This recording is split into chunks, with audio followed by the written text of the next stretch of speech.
આજે એક સરસ વિષય ગુજરાતની જનતાને આપવા માંગુ છું કે આપણે સૌ જે ટેક્સ ભરીએ છીએ એમાંથી આ ગુજરાત સરકાર, આ ભાજપની સરકાર એ ટ્રસ્ટી કહેવાય. આ એક આખા ગુજરાતનું ટ્રસ્ટ અને લોકોએ ટેક્સ ભર્યો. એ 4 લાખ કરોડ રૂપિયા ગુજરાતની આવક થઈ. એ વિવિધ પ્રકારના વેરા. હવે આ ગુજરાત સરકાર ધારે તો પ્રજાને શિક્ષણ બિલકુલ ફ્રી આપી શકે. ત્યારે સરકારે શું કર્યું? ગ્રાન્ટ ઇન એડ શાળાઓ બંધ કરી. પ્રોફેશનલ પ્રાઇવેટ સ્કૂલો કે જેની ફી મહિનાની 2000 થી 10,000. આરોગ્ય બધી જ દવા ઓપરેશન સરકાર ફ્રી આપી શકી 1% બજેટમાં. પણ પરિસ્થિતિ શું થઈ?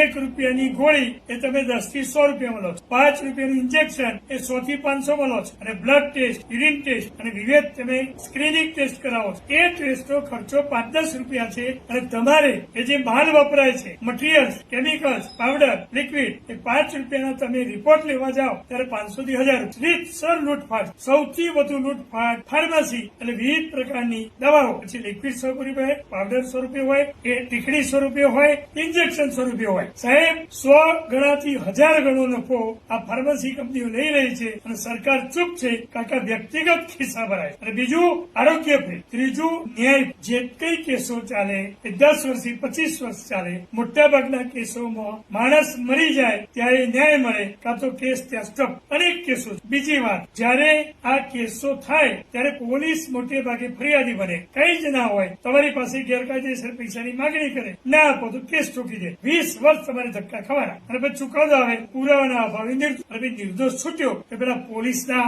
સરકારી વકીલના કે સરકારના કહો કે ભાઈ એને જે વળતર છે, 20 વર્ષ કમાણી કરી નથી, જેલમાં ગયો છે, એને લાખોનું વળતર આપો. સાહેબ, વળતર મળતું. ગુનેગાર પોલીસ, ગુનેગાર સરકારી વકીલ, ગુનેગાર સરકાર અને દંડા પેલો નિર્દોષ માણસ કારણ વગર જેલમાં ગયો. એના કારણે એની ઇજ્જત ગઈ, પ્રતિષ્ઠા ગઈ, એના દીકરા દીકરીનું લગ્ન નથી થતું, એને લોકો સારી રીતે બોલાવતા નથી કારણ કે આરોપી છે પણ નિર્દોષ છે. એની પર ખોટો આરોપ લાગે છે અને નિર્દોષ છૂટે ત્યારે એની ઉંમર થઈ ગઈ હોય છે, ત્યારે એની સમાજમાં કે વેલ્યુ નથી કે ભાઈ આ તો 10 વર્ષ 20 વર્ષ જેલમાં રહીને આવ્યો. એટલા માટે 1 શિક્ષણ, 2 આરોગ્ય, 3 ન્યાય. આ કમ્પ્લીટ ફ્રી હોવું જોઈએ. એની કોઈ જ ફી હોઈ ના જોઈએ કારણ કે 1% બજેટમાં થાય છે. પણ સરકારને 25% જ પ્રજા માટે વાપરવા, 75% એટલે 3 લાખ કરોડની લૂંટફાટ કરવી. એટલા માટે પ્રજાને વિવિધ સુવિધાઓ મળતી નથી. તો આવો આપણે બદલાવ લાવીએ. એક સરસ વાત કરું છું. વૈચારિક ક્રાંતિથી સામાજિક ક્રાંતિ, સામાજિક ક્રાંતિથી રાજકીય ક્રાંતિ અને રાજકીય ક્રાંતિથી રાષ્ટ્રીય ક્રાંતિ લઈએ.